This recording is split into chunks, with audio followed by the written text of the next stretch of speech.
Bueno, sobre la condición de Lebesgue, pues va a ser un teorema más que nos va a hablar sobre la integrabilidad de una función, que garantiza la existencia de la integral. Y para entender un poco el origen de la condición de Lebesgue, puse estos dos extremos, que justo son los que han mencionado el día de hoy algunos compañeros. El primero es, para funciones de R en R, ya sabemos que las funciones que son continuas sobre un intervalo cerrado, esas son siempre funciones integrables. Eso ya es un teorema por allí que se ve en cálculo 2. Ese resultado también se va a preservar para funciones de varias variables. Funciones continuas sobre rectángulos son siempre integrables. Pero bueno, entonces, si la función no tiene discontinuidades, entonces es integrable. En el otro extremo hay otra función que es esta que está acá. Es una función que va de 0 a 1, que está definida como 0 si x es irracional y como 1 si x es racional. Y ese es un ejemplo de una función no integrable. De hecho, es el primer ejemplo de una función no integrable que se estudia en los cursos de cálculo, en cálculo 2 en especial. Nosotros vimos una generalización de ella a funciones de varias variables y con ella construimos también una función no integrable, creo que en R2, me parece que en el 0,1 cruz 0,1. Pero bueno, ahorita no nos importa tanto eso. Entonces, el punto al que yo quiero llegar es el siguiente. La primera es continua en todo su dominio. O dicho de otra forma, no tiene discontinuidades. Es una función perfecta, digamos, bonita, que no tiene ningún problema. La última es una función muy atormentada porque la última es una función que es discontinua en todo su dominio. O sea, no hay ni un punto donde la función sea continua. Tiene pues muchos problemas, pobre función. Esta función que está en el otro extremo, que no es continua en ningún punto y que es no integrable, entonces nos hace plantear una pregunta, que es esta. Entonces, bueno, si estoy entonces en los extremos, cuando no tiene discontinuidades, es integrable. Y cuando está llena de discontinuidades, es no integrable. Bueno, pues la pregunta natural es, pues entonces, ¿cuántas discontinuidades puede tener una función sin que se ponga en riesgo su integrabilidad? Ya tenemos también por allí el ejemplo justo cuya solución mostró el compañero hace unos minutos, era una función que tenía discontinuidades, pero no eran en todo su dominio, y sin embargo logró ser integrable. Entonces, hay como una especie de brecha aquí, que uno dice, como que hasta cierto punto, quizás la integrabilidad se puede mantener, pero si las discontinuidades comienzan ya a ser muchas, pues entonces ya pierde su integrabilidad la función. Entonces, lo que plantea Lebesgue es decir, bueno, pues entonces, ¿cómo debo medir las discontinuidades? O sea, ¿cuál es ese punto medio en el cual se mantiene su integrabilidad o pierde su integrabilidad? Y todo está relacionado con las discontinuidades de una función. Bueno, pues entonces aquí aparece este personaje, otra vez, ahí está, y dice, bueno, entonces si las discontinuidades definen a la integrabilidad de una función, la primera pregunta es, bueno, ¿cómo cuantificar las discontinuidades? O sea, ¿cómo las mido? ¿Las cuento así una por una o cómo le hago? Entonces, esa es la primera pregunta. Y la segunda, una vez que logre definir cómo cuantificar a las discontinuidades, la segunda pregunta es, bueno, ¿y qué tan grandes pueden ser de manera tal que la integrabilidad no se ponga en riesgo o que se mantenga integrable? Entonces son dos preguntas las que hay que responder. Primero, ¿cómo medir a las discontinuidades? Y la segunda, pues qué tan grande puede ser esa medida que nosotros definamos para poder enunciar un teorema sobre integrabilidad. Bueno, pues vamos a responder la primera, de cómo medir o cómo cuantificar las discontinuidades. Para eso vamos a dar una definición de lo que vamos a entender por un conjunto de medida cero. Bueno, esa idea de conjunto de medida cero, voy a hacer como voy a tratar de motivarla, de sugestionarlos para que la definición no sea así tan ruda, tan abstracta y cobre, digamos, algo de sentido. Fíjense, para hacer ello, voy a hacer lo siguiente. Piensen que tienen alguna figura, por ejemplo, que tienen esta. Ahí está, esa figura. Y le dicen no sé si tengan hermanos más pequeños que ustedes, pero tomen algún niño ahí que vaya en la primaria o incluso en el kinder. Y le dicen a ese niño, bueno, a ver, calcula el área de esa figura. Bueno, ustedes mismos, ¿cómo calcularían el área de esa figura? Sin contar los ojos y sin contar la boca. ¿Cómo lo harían? Pues se saca el área del círculo, se saca por separado el área de cada región y nada más al área más grande le restamos las áreas pequeñitas que contiene. Bueno, bueno, pero el dibujo no tiene por qué ser una circunferencia. Ahí salió como Pues casi circunferencia. como la integral, agarro figuritas que ya sepa su área, chiquitas, y veo cuántas le caben. Y si se pasa por mucho o por poquito. Ajá, Al exacto. tanteo. Al tonteo, diría un profesor que tú. Los ingenieros, ¿qué?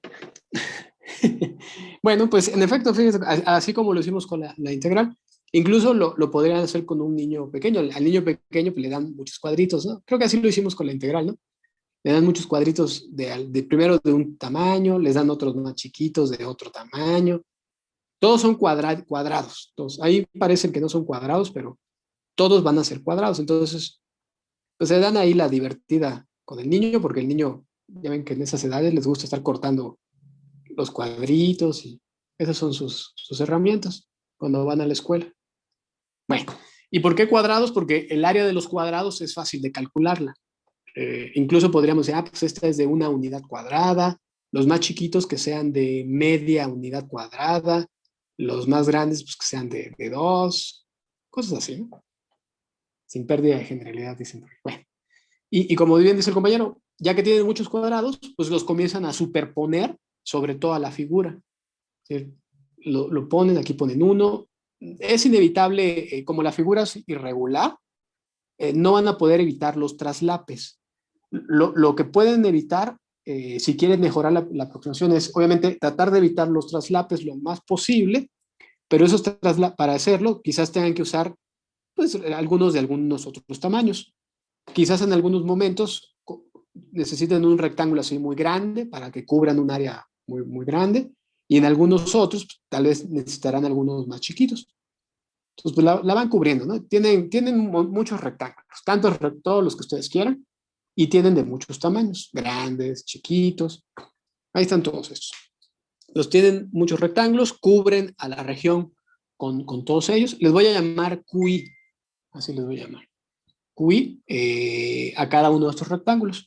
Entonces, si yo quiero calcular el área de esa región, ¿qué es lo que hago? Lo que sugirió el compañero. Superpongo todos estos rectángulos sobre la figura y me parece que entonces el área de la figura va a quedar en donde, fíjense, el área, no sé si estén de acuerdo conmigo, que esa área va a ser menor o igual a quién, a la suma de los volúmenes de los Q sub i's, la suma extendiéndose sobre I. ¿Están de acuerdo o no? Sí. Sí. Sí. Sí. Y fíjense, quizás si toda esa suma, pues no es el valor exacto del área. ¿Por qué? Porque como hay traslapes entre ellos y hay algunos que se salen fuera, entonces es complicado, pero la suma de todos ellos siempre va a estar por arriba del valor del área. Claro, si quieren mejorar la situación, pues toman rectángulos cada vez más chiquitos y pueden ir como mejorando la aproximación. Es decir, pueden ir construyendo todas las sumas de los volúmenes de los Q sub i's y pueden ir tomando muchos, cada vez más pequeños. Y me parece que todos ellos, eh, cuando vayan haciendo estos como refinamientos, cuando tomen rectángulos cada vez más chiquitos, la suma de los volúmenes va a comenzar a decrecer, porque va a ser más fina su partición, pero va a decrecer de una forma acotada. ¿Quién va a ser una cota inferior de la suma de los volúmenes de todos estos rectangulitos? Pues el área de la región, así de esa manera. De hecho, incluso podrían definir el área de la región de esa manera, como el ínfimo que se obtiene sobre la suma de todos los volúmenes de subrectángulos, donde los subrectángulos cubren a toda la región. Vamos a llamarle que sea la región R. Entonces, el único requisito es que la región R esté contenida en la unión de todos ellos. Ahí está. Bueno, la suma, la unión sobre todos los índices is. Sí. Bueno, listo. Entonces, si quiero calcular el área, lo cubro con rectángulos. Lo único que le pido a los rectángulos es que cubran a toda la región y sumo los volúmenes. Bueno, ese es el caso de esa figura. Pero si en R2 yo pusiera ahora una figura como esta, una línea recta, si pusiéramos una línea recta y quisiera calcular el área de esa figura, ¿cuál sería su área? Pues no tendría, ¿o sí? Cero. ¿No tendría? Cuadritos súper chiquitos. Sí, o sea, si quieren calcular el área, repiten lo mismo, ¿no? Ya la comienzan a cubrir con rectangulitos. La comienzan a cubrir con rectangulitos. Si quieren mejorar la aproximación, pues toman rectángulos cada vez más pequeños y le piden dos cosas: que la región esté cubierta por todos ellos, y la segunda es que la suma de los volúmenes, eso sería como una especie de aproximación al área de esa región, sea lo que sea, al área de esta región R, sería más o menos esto. De hecho, no es un igual, sería un número igual, ¿no? Siempre está por arriba. Y cuando van haciendo los refinamientos, no sé si estén de acuerdo conmigo, que la figura que yo estoy poniendo ahí, aunque no hemos definido área de manera formal, una línea recta, al parecer, no va a tener área. Bueno, no es que no tenga área, sino que su valor va a ser ¿cuánto? 0. 0. 0, exacto. El valor de esa área, digamos, es diferente que no tenga área a que el área sea 0. Hay regiones, hay ciertos conjuntos que no tienen área, pero por otra razón, no porque el área sea 0, sino porque los conjuntos son tan complicados, su geometría es muy complicada, que las sumas, cuando intentamos cubrirlos, los conjuntos se vuelven locos y no pueden definir nada. Hay conjuntos así. De hecho, nosotros los vamos a estudiar. Se llaman conjuntos no rectificables, que van a aparecer después. Pero en este momento el problema no va por allí. El problema va que una línea recta pues tiene área 0. Bueno, entonces, ¿qué es lo que va a pasar? Los conjuntos que tienen área 0, esta suma, conforme yo vaya haciendo refinamientos, lo único que va a ocurrir es que se va a ir haciendo cada vez más pequeña. Y como intentan aproximarse al área de la región, esta suma intentará irse hacia dónde? Pues hacia el valor de 0. Bueno, pues nosotros vamos a definir precisamente un conjunto de medida 0. ¿Cómo definirían un conjunto de medida 0 o de área 0? Si tuvieran que definirlo ustedes. Que la suma de las áreas sea igual a 0. Bueno, las áreas de los rectángulos que lo contienen. Más o menos, pero... El límite de la suma de las áreas que lo contienen. De los volúmenes que se acerque a 0 conforme se vayan. Y tengo una cubierta de rectángulos cerrados que me cubren, válgame la redundancia, mi conjunto. Y la suma del volumen de todos estos es menor a epsilon para todo epsilon. Que son numerables. Ok, ya dijeron un montón de cosas. Pues ahí les va la definición. Ahí está, fíjense. Definición. Dice, dado un conjunto A contenido en Rn, vamos a decir que el conjunto no, aquí me equivoqué. Aquí debe ser A. Que le había puesto primero pero luego me di cuenta que se confundía con el epsilon. Entonces, ahí está. Entonces, dado un conjunto A, diremos que ese conjunto A es de medida 0 sí, y aquí viene la definición, es de medida 0 sí para todo epsilon mayor que 0, dado existe por lo menos una colección numerable de rectángulos Q sub I, de manera tal que cumplen dos cosas. La primera es que esos rectángulos pues, obviamente deben cubrir el conjunto, y la segunda fue lo que mencionó el compañero. Vamos a pedirle que la suma de los volúmenes de los subrectángulos se pueda hacer tan pequeña como uno quiera. Así de simple. Entonces repito, ¿qué significa que un conjunto sea de medida 0? Es de medida 0, sí, para todo epsilon mayor que 0 dado, existe por lo menos una colección numerable de rectángulos de forma tal que cubren el conjunto y que la suma de volúmenes se pueda hacer tan pequeña como uno quiera. Y persigue exactamente la idea que yo puse hace unos minutos, porque si ponen un conjunto que, digamos, no tenga área o no tenga medida, no ponemos área y decimos medida, porque el conjunto vive en Rn. Entonces depende de la dimensión donde viva, es la cantidad geométrica que intentamos cuantificar, ¿no? En R2 pues es un área, en R3 sería un volumen, en R es una longitud, y en Rn pues ya es simplemente una medida. Pero bueno, ese conjunto no tiene área, su medida es 0. Así que si existe una colección de rectángulos que cubren al conjunto, esa es la primera. Y la segunda, le voy a pedir que la suma de volúmenes se pueda hacer tan pequeña como uno quiera, menor que epsilon, porque yo sé que del otro lado está el valor del área exacta. Por aquí está el área exacta. Entonces, si yo esa cantidad la puedo hacer tan pequeña como uno quiera, entonces voy a apachurrar al área exacta y la voy a obligar a que tome el valor de 0. Es una forma indirecta de decir que el conjunto tiene un área 0. Así de esa manera. Si yo logro, bueno, si se logra mostrar que para cualquier epsilon, me acuerdo todo eso, pues ya estaría. Pues ya está. Entonces, la definición no es complicada, es bastante natural, de acuerdo a todo lo que ya he estado diciendo. Solamente hay un detalle que debo advertir, que es lo siguiente. La colección de rectángulos que van a cubrir al conjunto, o sea, con los que vamos a tratar de cuantificar el área y obligarla a que tome el valor de 0, pues en principio son tantos como uno quiera, pero acuérdense lo que les dije, que era el niño, cuando tomen a un niño a hacer el experimento, pues el niño recorta ahí tantos cuadritos como él quiere. Incluso podrían ser una cantidad no finita de rectángulos. Lo único que le vamos a pedir es que esa cantidad de rectángulos que utilice para cubrir al conjunto sea una cantidad numerable. Es lo primero que vamos a pedir. Y me parece que por allí puede haber algunos que no conozcan la definición de conjunto numerable. ¿O todos conocen la definición de conjunto numerable? ¿Existe una biyección entre el conjunto y los naturales o algún subconjunto de los naturales? Sí, exacto. Esa es la definición. No voy a ahondar mucho en la numerabilidad de conjuntos,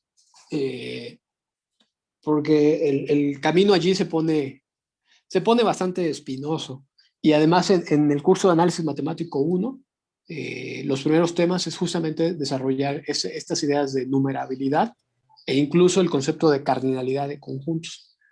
Pero bueno, entonces nosotros nos vamos a resumir casi a dar la definición y con la práctica, digamos, iremos enfatizando ahí el concepto de numerabilidad, pero la colección de rectángulos se dice numerable, o cuando vamos a decir que es numerable, pues cuando el conjunto de índices que estamos utilizando, o sea, el número de rectangulitos que estamos utilizando, satisfaga al menos una de esas propiedades. Una es que tenga una cardinalidad finita, es decir, que logremos cubrir al conjunto con una cantidad finita de rectángulos, o que no sea finita, pero que su cardinalidad sea igual a los números naturales, es decir, que exista una biyección entre el conjunto de índices y los números naturales. Quizás allí yo solito me estoy haciendo bolas, y le pude haber puesto simplemente que I o I es finito o I es el conjunto de los naturales. Así también le pude haber puesto. Con esas dos condiciones. Entonces, ¿cuántos rectángulos vamos a poder utilizar para mostrar que un conjunto es de medida 0? Pues o una cantidad finita o incluso una cantidad no finita, pero equiparable a los números naturales. Bueno, pues ya está. Entonces, a ver, vamos a hacer algunos ejemplos. Aquí están unos ejemplos. Entonces, el primero son 4. Nos dice, determine si los siguientes conjuntos son de medida 0 o no. A ver, vamos a hacerlos. El primero es un conjunto unipuntual. Entonces, ¿qué piensan? ¿El primer conjunto es de medida 0 o no? Sí. ¿Sí? Sí. Ok. A ver, ¿y por qué sí? Porque tomo un cuadrito, lo pongo en el punto y lo hago chiquito. Ok. Es muy constructiva su demostración. ¿Los demás qué opinan? Pues sí, podría ¿no? cumplir la definición, pues es lo que dijo el compañero, nada más que tendríamos que demostrar. Ajá, pues ahí escribir algunos hechos, ¿no? Entonces, pues es como dice el compañero. Tomemos un punto, el conjunto en cuestión, en este caso, es un punto A. Aquí es el punto A. ¿Qué es lo que habrá que hacer? Bueno, pues demostrar que cumple la definición. ¿Cuál es la definición? Hay que dar un épsilon, entonces sea épsilon mayor que 0 dado. Y debemos encontrar una colección de rectángulos, de forma tal que cumplan qué condición, que cumplan que mi conjunto, que es un conjunto unipuntual en este caso, si lo escribo así, conjunto consiste únicamente del punto A, que esté contenido en la unión de todos ellos. Y la segunda, que la suma de los volúmenes se puede hacer menor que epsilon. Entonces, para demostrar que el conjunto tiene medida 0, pues habrá que encontrar una colección de rectángulos, Q sub is, ahí ya le estaba obligando a estar en N. Una colección de rectángulos, de forma tal que esos rectángulos cubran al conjunto y que la suma de volúmenes sea menor que epsilon. Entonces, a ver, ¿cuál rectángulo tomo? Un cuadrado que tenga de longitud la raíz enésima de épsilon. Ok. Entonces, a ver si les gusta este. El punto A es este, es el A1, A2, etcétera, ¿no? Es decir, aquí está el A1 y por aquí está el A2. A ver si les agrada este. Como que abrimos un poco al conjunto y que sea A1 menos raíz enésima, fue lo que dijo el compañero, raíz enésima de épsilon entre 2. Y haga que sea A1 más la raíz enésima de epsilon sobre 2. ¿Sí está bien? Sí. Ok. Y acá pues algo parecido, ¿no? Aquí la raíz enésima de epsilon sobre 2. Y aquí A2 más la raíz enésima de epsilon sobre 2. Entonces, lo primero que nos damos cuenta es de que en este caso me parece que no vamos a tener que, no vamos a necesitar toda una colección de rectángulos, porque como el conjunto es un conjunto unipuntual, con un solo rectángulo ya podemos hacerlo. La definición nos permite tomar ya sea o una cantidad finita, si con una cantidad finita ya lo hacemos, pues ya con eso nos quedamos, y si necesitáramos una cantidad no finita, pues la podríamos hacer y tomar tantas como números naturales. Pero en este caso creo que con un solo rectángulo lo podemos hacer, porque entonces proponemos solamente un rectángulo, pues que sea el que aparece allí, ¿no? Que era ¿quién? Era A1 menos la raíz enésima de epsilon sobre 2, A1 más la raíz enésima de epsilon sobre 2. Cruz, cruz, cruz, cruz. Y el último será AN menos la raíz enésima de epsilon sobre 2, AN más la raíz enésima de epsilon sobre 2. Nos proponemos ese rectángulo, el cual cumple ¿qué condiciones? Pues cumple las dos. De hecho, aquí la voy a modificar. Es evidente que es claro que cumple las dos cosas, ¿no? La primera es que el conjunto, que consiste únicamente del punto A, pues está contenido dentro de Q. Como con un solo rectángulo fue suficiente, pues ya. Y la segunda es que la suma de los volúmenes de los Q, pues como solamente hay uno, sería nada más el volumen de Q. Y ese volumen de Q es ¿quién? La raíz enésima de epsilon a la n, ¿no? Que se vuelve epsilon. Fíjense, igual y habría que hacerlo un poco más pequeño, ¿no? Sí, ¿Como cuánto? de epsilon medias. Sería Epsilon. menos epsilon sobre 4. Bueno, la raíz enésima de epsilon sobre 4. Ajá, ajá. Sí, sí. Sí, sí. Igual aquí en lugar de epsilon, bueno, ahorita epsilon barra, que ya borrar eso está difícil, y el epsilon barra que sea epsilon medio, ¿no? Sí. Entonces aquí quedaría el epsilon barra, y finalmente esto se vuelve pues, epsilon medios, que es menor que epsilon. Hay un detalle técnico. Bueno, pues ya está. Entonces, el conjunto formado por un solo punto en Rn es de medida 0. ¿Cuál es una cubierta de rectángulos que cumple la propiedad? Pues el rectángulo que ya puse allí. Con un solo rectángulo es suficiente. No tenemos que usar tantos. Con uno ya. Ahora vamos con el otro conjunto. ¿Cuál era el otro conjunto? Era un conjunto que tenía ya no uno, sino ahora tiene A1, A2, tiene K elementos. Pues con K cuadraditos iguales. Ok. ¿Cómo ven los demás? ¿Están de acuerdo? Pues sí, ¿no? Igual, ¿y saben qué? Aquí la anotación no me gustó. Quizá le debe haber puesto mejor a 1, a 2 y acá, ¿no? Entonces, fíjense, en el caso de K puntos, o sea, por aquí está el A1, por acá está el A2, por aquí está el A3, y bueno, pues por acá está el AK. Entonces el compañero lo que dice es que construyamos un rectángulo para cada uno de ellos. Como es una cantidad finita, pues entonces creo que no hay tanto problema, ¿no?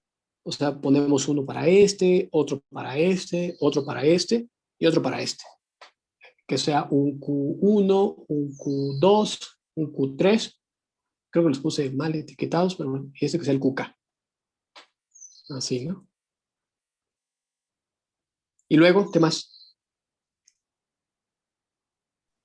Pues ¿De qué definir volumen lo...? Ajá, diga. cada uno de la misma manera, del volumen de epsilon cuartos. Bueno, de longitud de epsilon cuartos. Sí, como en el anterior. Nada, sí, los Más o... subíndices. Agregar subíndices más.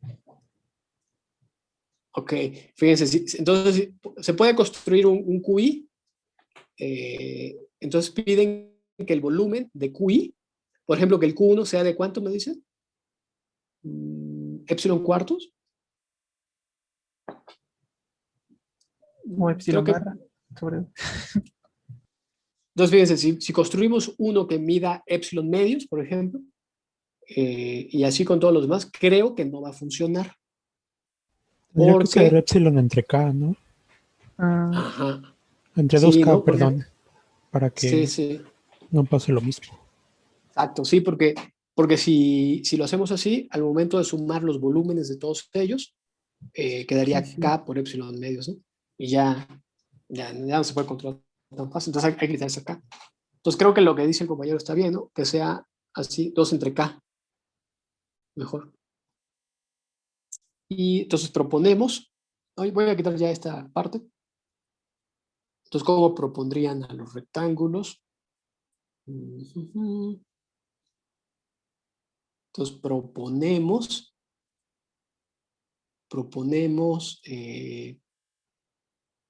el QI, ¿cómo debe ser?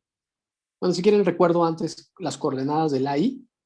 El AI tiene coordenadas A1I, A2I y AIN, ¿verdad? Entonces, si les estoy entendiendo bien, vamos a proponer al QI como ¿quién? Como A1I menos la raíz enésima de epsilon sobre 2K, coma A1I más la raíz enésima de epsilon sobre 2K. ¿Sí están de acuerdo? Sí. Cruz, cruz, cruz, cruz, cruz. Y el último será ANI menos la raíz enésima de epsilon sobre 2K, coma ANI más la raíz enésima de epsilon sobre 2K. Listo. Tiene Entonces que ser entre proponemos 2, ¿no? La raíz entre 2. la raíz entre 2. Sí, porque si no le va a quedar un 2 de más al final. Sí, sí, sí, tienes razón. A ver, te lo pongo. O sea, todo Epsilon esto barra. entre 2, ¿no? No, ya no se arregla con el epsilon barra, pues tiene que ser así entre 2. Sí, sí. Para que al momento de calcular el volumen de QI se vuelva, ese 2 se sume y pues ya no. Entonces se vuelve la raíz enésima de epsilon sobre 2K a la n. Y esto es epsilon sobre 2K. Listo. Y entonces, esos rectángulos que acabamos de proponer, pues ya estarían. Vale, dejen borro todo esto. Entonces queda como quién. Entonces así es claro que mi conjunto A está contenido en la unión de los QIs con I desde 1 hasta K. Y la segunda es que la suma de los volúmenes de los QIs con i desde 1 hasta k. ¿Se vuelve quién? Se vuelve k veces. No, perdón, no se vuelve igual. Ah, no, sí se vuelve igual, ¿va? Se vuelve k veces epsilon sobre 2k, lo cual es epsilon medios y lo cual es menor que epsilon. Y ya está. ¿Preguntas? ¿Comentarios?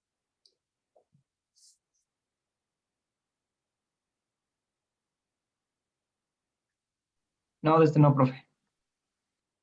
¿Nada? Está fácil, ¿no? Entonces, si era un solo punto, si es un solo punto, es de medida cero. Y lo cubrimos con un solo rectángulo. Si tenemos una cantidad finita, k puntos, también es de medida cero. Y lo cubrimos con k rectángulos. Bueno, pues ahora ya hice yo dos. Bueno, me ayudaron por ahí algunos compañeros, pero en esencia los hice yo. Entonces, quiero que ustedes hagan este. A que sea el siguiente conjunto, que tenga una cantidad numerable de puntos, que tenga un punto A1, un punto A2, un punto A3, y etcétera. Es decir, que el conjunto A tenga tantos puntos como números naturales hay. Y obviamente, pues diferentes, ¿no? Porque con I distinto de J para I distinto de J. Ahí está. A ver cómo lo hacen. Entonces tienen un punto, una 1, tienen una 2, una 3, una 4, pero ya no tienen una cantidad finita. O sea, tienen ahora tantos como naturales hay. ¿Ese conjunto es de medida cero o no? Sí, sí es de modelo. Ok, entonces si es de medida cero, denme la cubierta.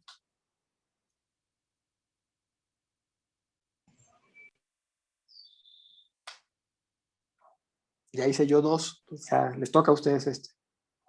Bueno, es que aquí no podemos simplemente dividir entre K porque pues K está El A1 Ok, lo Ma- metemos en un rectangulito que tenga volumen epsilon medios. El A2 lo metemos en un rectangulito que tenga epsilon medios, epsilon sobre 4. El A3, epsilon sobre 8. Y al sumar todos esos tenemos una serie que yo sepa converge a epsilon.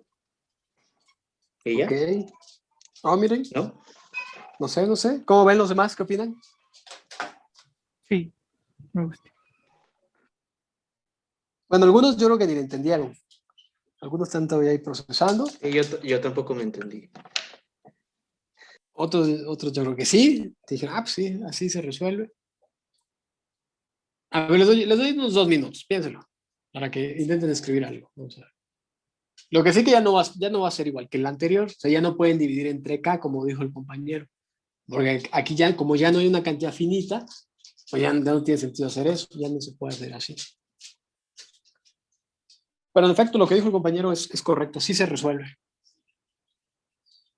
¿Qué te lo resolvemos? A ver.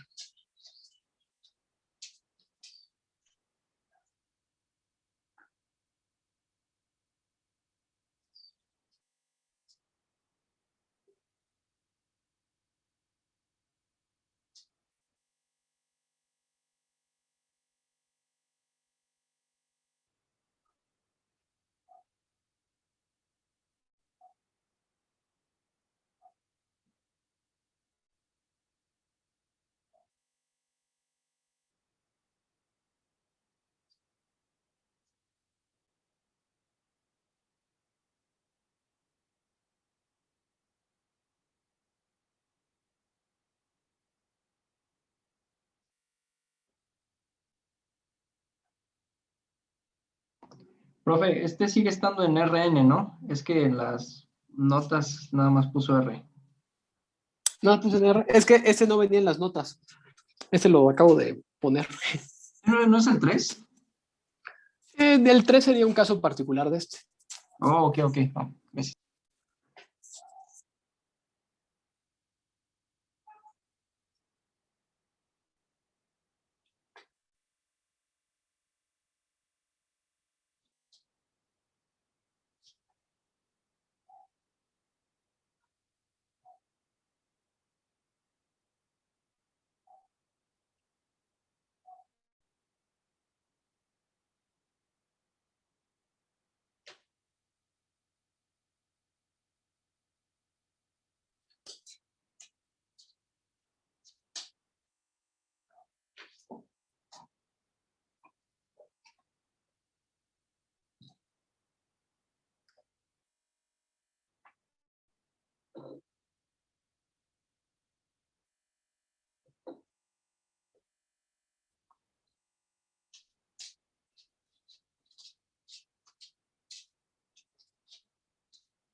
¿Qué tal? ¿Ya lograron hacerlo?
¿Y reprueban muchos con usted, profe? ¿Perdón? Me agarró aquí con los épsilons. ¿Reprueban mucho con usted? Pues un épsilon. Bueno. Un O épsilon. sea, sí existen O algunos. sea, Claro, sí, es no masivo el conjunto.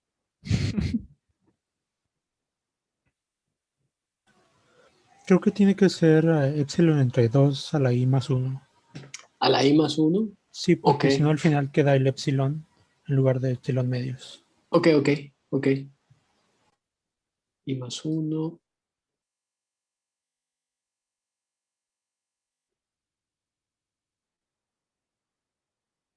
Así va.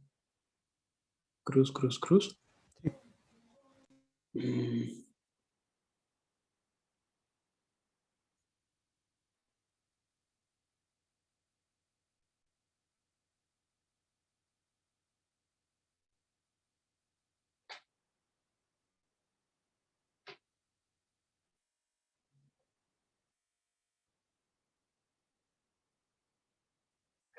Así, ¿no? Bueno, ¿y dónde? Donde el volumen de Q, se vuelve ¿cuánto?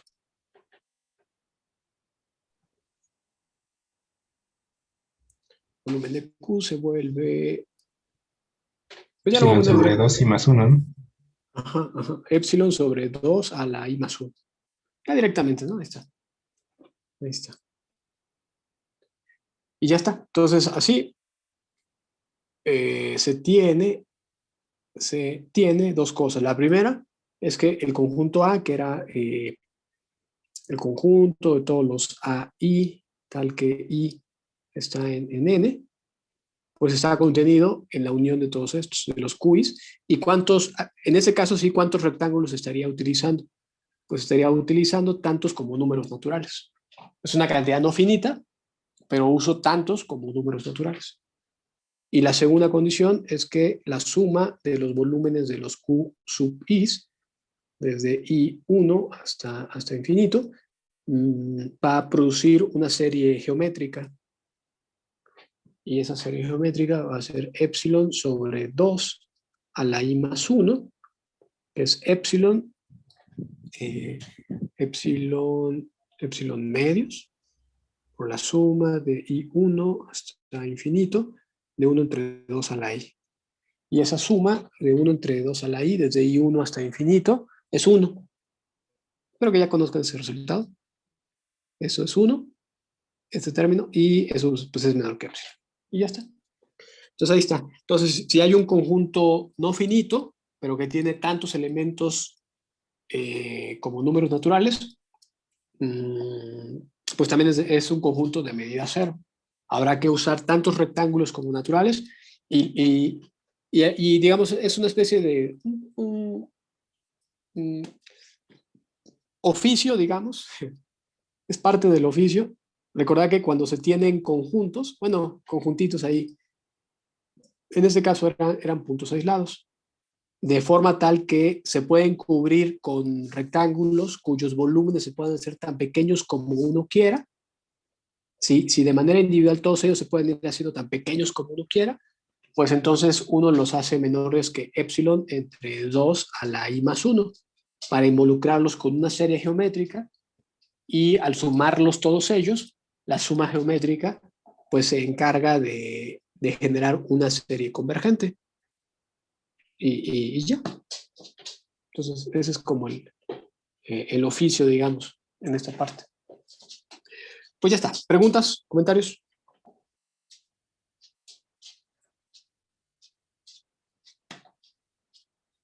¿Nada? No, profe. Bueno, pues sigamos. Entonces, por allí hay otros problemas.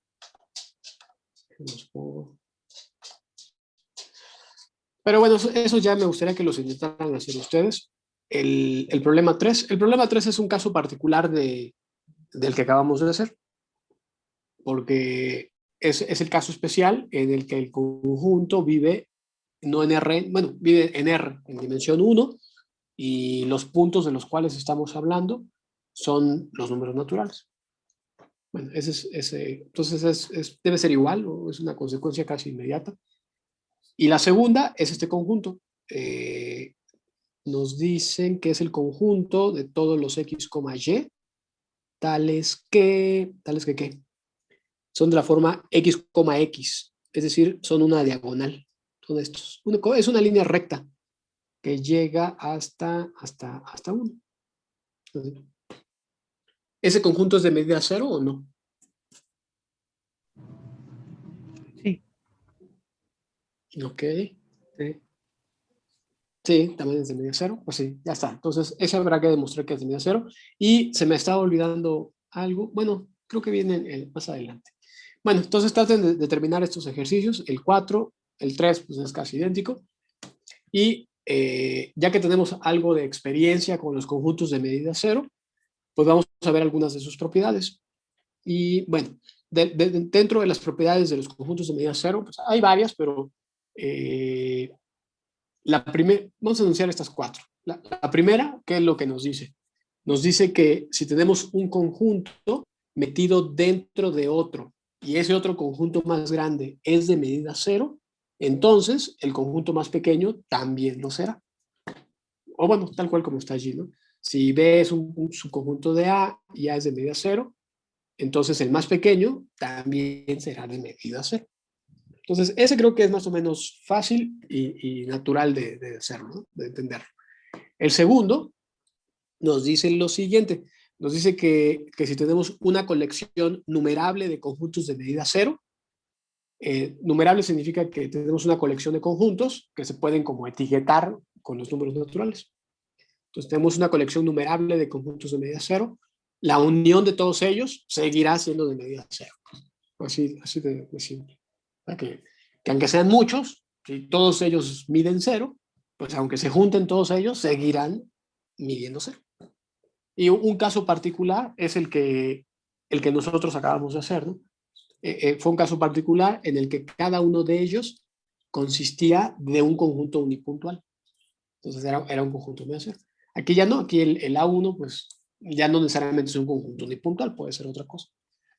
Bueno, esa es la segunda. La tercera es una propiedad muy interesante, porque si vemos la propiedad 3, se parece mucho a la definición de conjunto de medida 0. Fíjense, dice, si A posee medida 0, entonces para todo epsilon mayor que 0, existe una colección contable o numerable de rectángulos Q sub I, tales que el conjunto A está contenido en la unión de todos los interiores de ellos, y la suma de los volúmenes se puede hacer menor que epsilon.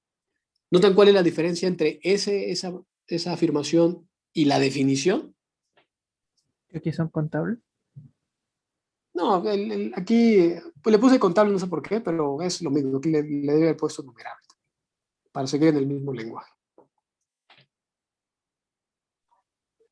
Que se ocupa el interior de Q. Que se ocupa el interior de Q, exacto. En ese caso, es una equivalencia de que el conjunto sea de medida 0, y estamos pidiendo una cubierta, es exactamente lo mismo, dado un epsilon, una cubierta de rectángulos, cuya suma de volúmenes se puede hacer menor que epsilon, pero ahora estamos pidiéndole que el conjunto lo logremos cubrir no con los Qs, sino con los interiores de Qs. O sea, que no tengamos que usar a todo el rectángulo, sino que con los interiores sea suficiente para darle la cubierta al conjunto A. Y bueno, ya la otra condición de los volúmenes, pues esa sí es exactamente igual. Bueno, esta propiedad C va a ser muy valiosa porque cuando tengamos algunos conjuntos que sean conjuntos de medida cero y tengamos la hipótesis adicional de que los conjuntos sean compactos, este elemento va a ser crucial, va a ser muy importante. Porque si tenemos un conjunto de medida cero que además de ser de medida cero sea compacto, con esta definición podremos cubrir a ese conjunto con una cantidad de rectángulos o con los interiores de los rectángulos que además de ser la cubierta que produce la definición de conjunto de medida cero, será una cubierta abierta del conjunto. Y sumado a una posible compacidad del conjunto, pues ya saben qué va a pasar, ¿no? Ya saben qué le pasa a los conjuntos compactos con subcubiertas abiertas. O con cubiertas abiertas, perdón. Entonces, esta parte C, esta equivalencia, va a ser, digamos que estamos comprando armas, porque vamos a ir a buscar algunos teoremas ahí salvajes, como el de Lebesgue y otros, y necesitamos llevar todas las armas que podamos. Y esta equivalencia, pues va a ser muy importante. Pero bueno, pues ahí está el C. Y el D está, la demostración está espantosa, está horrible. Esa no la quiero hacer, no la voy a hacer. Pero la van a hacer ustedes, porque hay que hacerla una vez en la vida. ¿Y qué dice el inciso D? El inciso D da un ejemplo de un conjunto que no tiene medida cero. Porque hasta lo anterior, todos los ejemplos que vimos, todos tenían medida cero. Y decían, pues, todos tienen medida cero, entonces ¿para qué estamos haciéndole el cuento? Bueno, lo primero es que los rectángulos no tienen medida cero. O sea, un rectángulo no va a tener de medida cero. Y la segunda es que las fronteras de los rectángulos sí van a tener medida cero. Que más o menos tiene sentido, ¿no? Porque si lo pensamos, por ejemplo, en R2, ¿cómo se vería? Como que no va a poder tener medida cero, ¿por qué? Porque fíjense, si lo comenzamos a cubrir con rectángulos, supongamos que tiene medida cero. Entonces, como que lo cubrimos, ahí lo estamos cubriendo. ¿Qué pasaría? Como que la suma de los volúmenes de los QIs está acotado inferiormente ¿por quién? ¿Alguien me puede decir cuál es una cota inferior? El volumen de Q. El volumen de... El volumen de Q, exacto.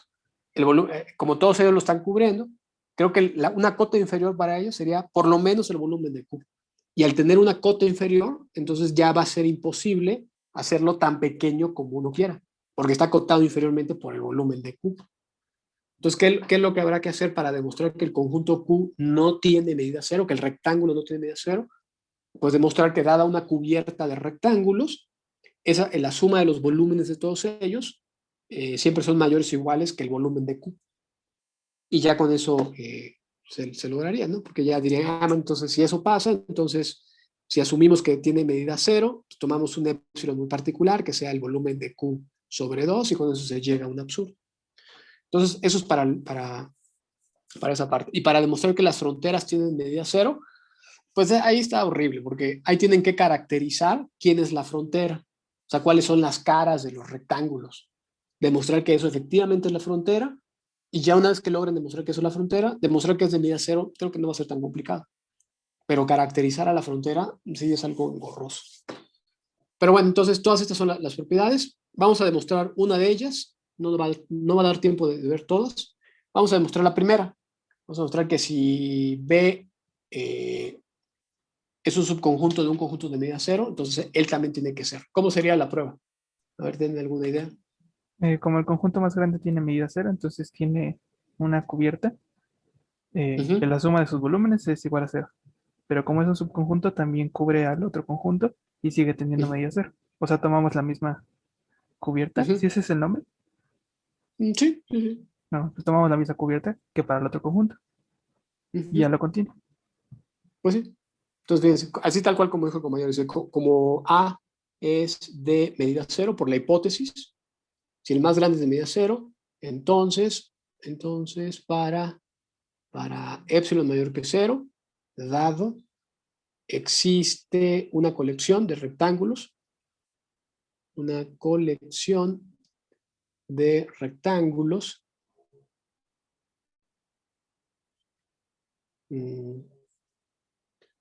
una colección numerable de rectángulos, ¿no? Una colección numerable de rectángulos, QIs, con I en algún conjunto de índices, tales que, inciso 1, B, no. Así va. B, que está contenido en A está contenido en la unión de todos ellos.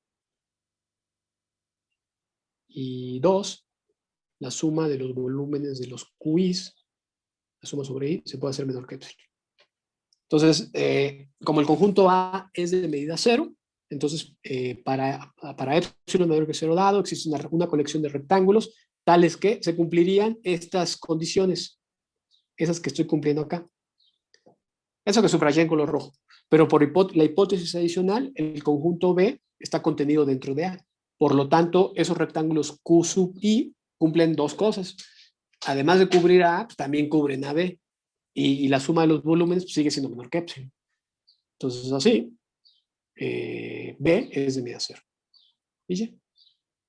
Es de medida cero, pues tome la cubierta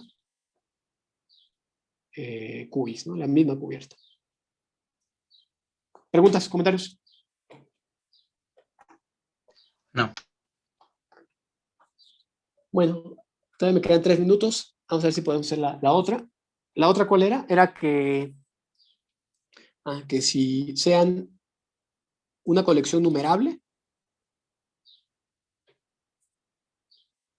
una colección numerable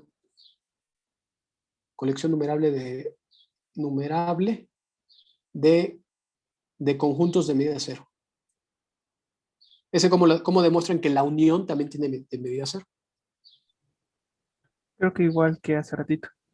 Igual que hace rato, sí. Tomamos una cubierta que su medida sea menor que... ¿Cuánto habíamos tomado? Esta. Epsilon. Ajá. Ajá.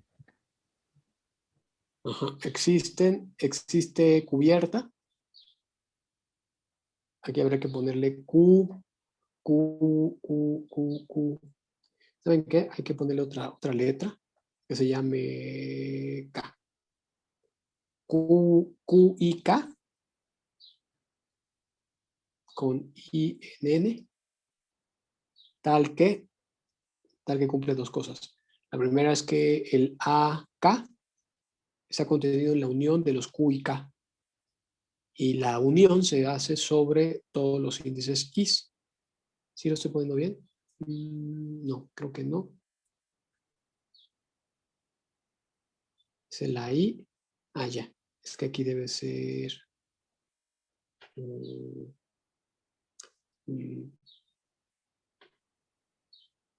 a ver. Sí. Y la K. En 2 A y K va. Sobre I. Tal que eso. Y 2, que la suma de los volúmenes de los Q y K, la suma sobre I, sea menor, ¿no? Que epsilon entre 2 a la K más 1. Bueno, pues hay que hacerlo algo así. El tiempo se está diluyendo. Entonces, para cada uno de los conjuntos A sub K, habrá que construirle una familia de rectángulos de forma tal que cubran el conjunto y que la suma de los volúmenes sea menor que epsilon entre 2 a la K más 1. Y finalmente, ¿cuál va a ser una cubierta de rectángulos que cubren a A? Pues todos los Q y K, y haciendo cambiar a I y a K sobre N. O sea, toman todos los rectángulos de cada uno de ellos. Bueno, el tiempo creo que ya no va a dar tiempo. Entonces, pues vamos a terminarle. Traten de terminar la prueba del teorema y ya la siguiente clase seguimos. ¿Ok?